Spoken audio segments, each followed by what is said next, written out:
হচ্ছে subject verb agreement. ঠিক আছে, তো সাবজেক্ট ভার্ব এগ্রিমেন্ট জিনিসটা কি? What is subject verb agreement? আগে জানতে হবে সাবজেক্ট জিনিসটা কি। What is subject? What is subject? Subject বলতে আমরা বুঝি যে কর্তা। বাংলায় এক কথায় আমরা কি বলতে পারি সাবজেক্টকে? কর্তা। কর্তা মানে কি? যে কাজটা করছে, হ্যাঁ, যে কাজটা করছে তাকে আমরা কি বলি? কর্তা। আর ইংলিশে তাকে বলি সাবজেক্ট। তোমরা বাংলায় শিখেছো উদ্দেশ্য এবং বিধেয়। উদ্দেশ্য কি? উদ্দেশ্য হচ্ছে যে কাজটি করে এবং তাকে নিয়ে যেটা বলা হয় সেটা হচ্ছে বিধেয়, মানে যেটা হচ্ছে বয়রস্যি ধয়কার অন্তস্থ বিধেয়। ঠিক আছে, তো এখানে সাবজেক্ট হচ্ছে সেই পোর্শনটা, মানে সেই পার্ট অফ সেন্টেন্স যেটা মূলত কোনো একটা কাজ করছে, যে কাজটা করছে, তাহলে তাকে আমরা সাবজেক্ট বলি। ভার্ব কি? ভার্ব হচ্ছে সে যেটা করছে সেটাই ভার্ব। ক্লিয়ার? তাহলে সাবজেক্ট হচ্ছে যে কাজটা করছে, সাবজেক্ট হচ্ছে যে কাজটা করছে, কাজটা করছে। আর ভার্ব কি? ভার্ব হচ্ছে সে যেটা করছে। ঠিক আছে, সে যে কাজটা করছে।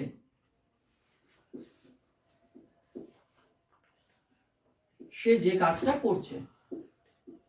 ঠিক আছে, আশা করছি এতটা অবধি পরিষ্কার। তাহলে সাবজেক্ট কি আর ভার্ব কি? এবার আমরা সাবজেক্ট ভার্ব এগ্রিমেন্ট জিনিসটা বুঝবো। তো সাবজেক্ট ভার্ব এগ্রিমেন্টটা হচ্ছে, বলছে গ্রামারের রুলস অনুযায়ী subject and verb, there is a relation between subject and verb. Subject আর ভার্বের মধ্যে একটা সম্পর্ক আছে, and verb must agree with the subject. Verb যেটা ভার্বটা আমি লিখবো, সেই ভার্বটা যেন সাবজেক্টের সঙ্গে কি করে? অ্যাগ্রি করে, মানে সম্পর্কটা সঠিক হবে। মানে যেরকম ধরো তুমি যদি তেলের মধ্যে জল দিয়ে দাও, কি হয় বলতো? তেলের মধ্যে কখনো, গরম তেলে কখনো জল দিয়ে দেখেছিস? হ্যাঁ, একদম গরম তেলে জল দিয়ে দেখেছিস কখনো? কি হয়? একেবারে চিরবির করে একদম ওখানে দাঁড়াতে দেবে না তোকে, তোর মুখে চোখে একেবারে ছিটিয়ে দেবে ওই গরম তেল। তো গরম তেলের মধ্যে জল দিলে কি হবে? একেবারে চারিদিকে একেবারে মানে ধোয়া ধোয়াকার হয়ে যাবে। তো সেই রকম তাহলে কি, গরম তেলের বা তেলের সাথে জল যেরকম যায় না, সব ভার্ব সব সাবজেক্টের সাথে যায় না। ঠিক আছে, তাহলে আমরা সাবজেক্ট বলতে কি বুঝলাম? যে কাজটা করছে। আর ভার্ব বলতে সে যেটা করছে, এবং এই দুটোর মধ্যে একটা সম্পর্ক আছে।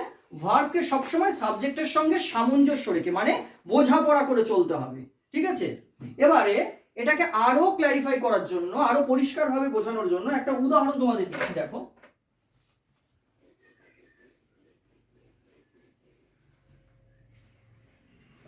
দেখো একটা, এই আস্তে, ধরো আমি লিখছি she play ফুটবল। আর একটা লিখলাম they plays ফুটবল। আমাকে বলো তোমরা এই সেন্টেন্সের মধ্যে, এই দুটো সেন্টেন্সের মধ্যে কোনো ভুল আছে কিনা, সেটা আমাকে বলো তোমরা। বলো কি ভুল আছে? সি ওখানে ভার্ব সি ইজ আর এ কিছু নেই, মানে বুঝলাম না। সি ইজ টা নেই, শি ইজ, তাহলে কি হতো? She is play football. She is a play football, সে হয় একটি প্লে ফুটবল, সে হয় একটি খেলে ফুটবল। আর একটা হচ্ছে দে প্লেস ফুটবল। কেউ কি বলতে পারবে? আর কেউ? Anyone else? না, এত কিছু বলার দরকার নেই, এত কমপ্লিকেটেড করছিস কেন? মানে একদম সিম্পল ভাবে বল, দে প্লেস ফুটবল, আর একটা আছে শি প্লে ফুটবল। এর মধ্যে ভুলটা কোথায়? আমি বলছি এখানে ভুল আছে, বাট ভুলটা কোথায়? ইজি আছে, প্লে, শি প্লে আছে, আমি বলবো শি প্লের পরে একটা এস হবে, আর দে প্লেজ এর এই এসটা হবে না। তার একটা কারণ আছে, তার একটা শর্ত আছে, আর এই শর্তটাই আমরা শিখবো সাবজেক্ট ভার্ব এগ্রিমেন্টে। তাহলে বোঝা গেল যে সাবজেক্ট ভার্ব এগ্রিমেন্টটা কি। সাবজেক্ট ভার্ব এগ্রিমেন্টে হচ্ছে ভার্বটাকে আমি কিভাবে ব্যবহার করব সাবজেক্টের সঙ্গে, কি রূপে ব্যবহার করব, ঠিক আছে? তাহলে ভার্বটাকে আমরা কিভাবে ব্যবহার করব এটাই আমরা শিখবো সাবজেক্ট ভার্ব এগ্রিমেন্টে। তাহলে এটা থেকে তোমরা মোটামুটি একটা আইডিয়া পেয়েছো। এইবারে আমরা একটা জিনিস জানবো যে সিঙ্গুলার সাবজেক্ট সবসময় সিঙ্গুলার ভার্ব নিয়ে কাজ করে। তাহলে সিঙ্গুলার সাবজেক্ট সবসময় সিঙ্গুলার ভার্ব নিয়ে কাজ করে। তাহলে সাবজেক্ট যদি সিঙ্গুলার হয় লিখবো সাবজেক্ট যদি সিঙ্গুলার হয়, এই কথা বলিস না, সাবজেক্ট যদি সিঙ্গুলার হয় তাহলে ভার্বটাও সিঙ্গুলার হবে। এখন ভার্বটাও সিঙ্গুলার হবে। এখন প্রশ্ন এসে যায় যে তাহলে সিঙ্গুলার ভার্ব আবার কি? আচ্ছা, তোমরা সিঙ্গুলার সাবজেক্ট প্লুরাল সাবজেক্ট মানে সিঙ্গুলার প্লুরাল এই জিনিসটা তো পড়েছো, যেটাকে আমরা বলি নাম্বার, যেটাকে আমরা নাম্বার হিসেবে শিখি। হ্যাঁ, তাহলে সিঙ্গুলার প্লুরালটা নিশ্চয়ই পড়েছো। তো সিঙ্গুলার প্লুরালে যেরকম ধরো একটা एग्जांपल দিচ্ছি, বয় এটা সিঙ্গুলার আর বয়েজ হচ্ছে প্লুরাল, তাই তো? ভালো করে বোঝো কিন্তু, বয় হচ্ছে সিঙ্গুলার, বয়েজ হচ্ছে প্লুরাল। পরে লিখবে, লেখার সময় দেবো আমি, আগে বোঝো। তাহলে এটা তো আমরা বুঝলাম যে সাবজেক্ট এটা হচ্ছে, এটা কি সাবজেক্ট কেউ বলো? সিঙ্গুলার। আর এটা কি সাবজেক্ট? প্লুরাল। প্লুরাল, উচ্চারণটা ঠিক করতে হবে, প্লুরাল, PLURAL, প্লুরাল। সবাই পুলার পুলার করে, পোলার ফ্যান বলিস না তোরা, প্লুরাল। তাহলে বয়, ঠিক আছে? তাহলে কি দেখলাম যে সাবজেক্টের সিঙ্গুলার বা প্লুরালটা আমরা বুঝি, কিন্তু ভার্বের আবার সিঙ্গুলার প্লুরাল কি এটা তো আমাকে আগে বুঝতে হবে। আমি তো বলে ফেললাম সিঙ্গুলার সাবজেক্টের সঙ্গে সিঙ্গুলার ভার্ব হয়। সিঙ্গুলার ভার্ব জিনিসটা কি, কারোর কোনো আইডিয়া আছে সিঙ্গুলার ভার্ব সম্পর্কে? তাহলে আগে আমাদের জানতে হবে সিঙ্গুলার ভার্ব জিনিসটা কি। দেখো, সিঙ্গুলার ভার্ব বলতে আমরা বুঝি, কয়েকটা एग्जांपल দিচ্ছি। ভার্ব সম্পর্কে আমরা পরের ক্লাসগুলোতে ডিসকাস করব, এখানে জাস্ট একটা एग्जांपल নাও। যেমন হ্যাজ, ইজ, এম, তারপর ধরো ওয়াজ, এগুলো হচ্ছে সিঙ্গুলার ভার্ব। ডু, ডুটা কিন্তু সিঙ্গুলার ভার্ব নয়, ডাজ, ডাজ হচ্ছে সিঙ্গুলার ভার্ব। তাহলে এগুলো হচ্ছে সিঙ্গুলার ভার্বের উদাহরণ।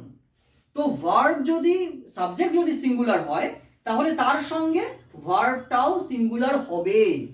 ক্লিয়ার? তাহলে প্রথম নিয়মটা লিখবে কি, সাবজেক্ট যদি সিঙ্গুলার হয় তাহলে ভার্বও সিঙ্গুলার হবে, তাই কখনো শি আর হবে না।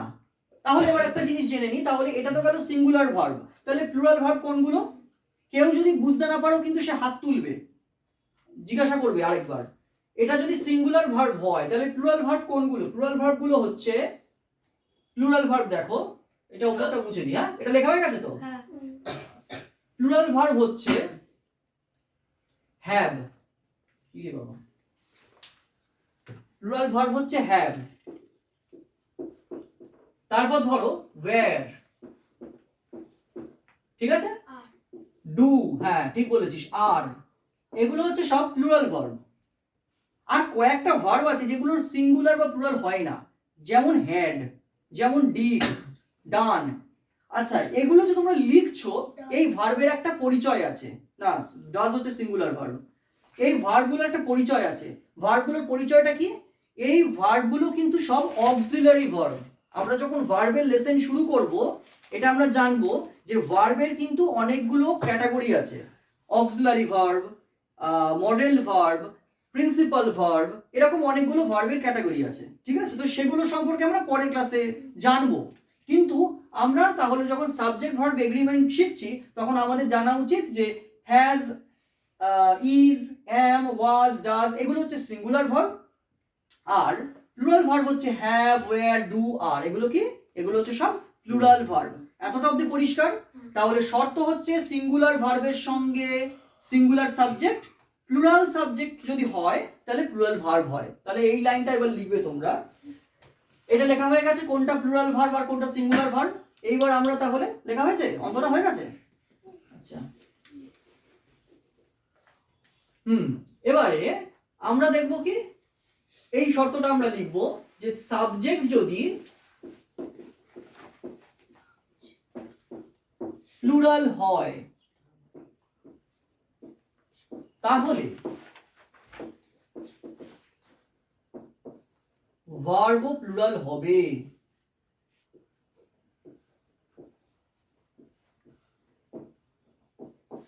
লিখে ফেলো এটা।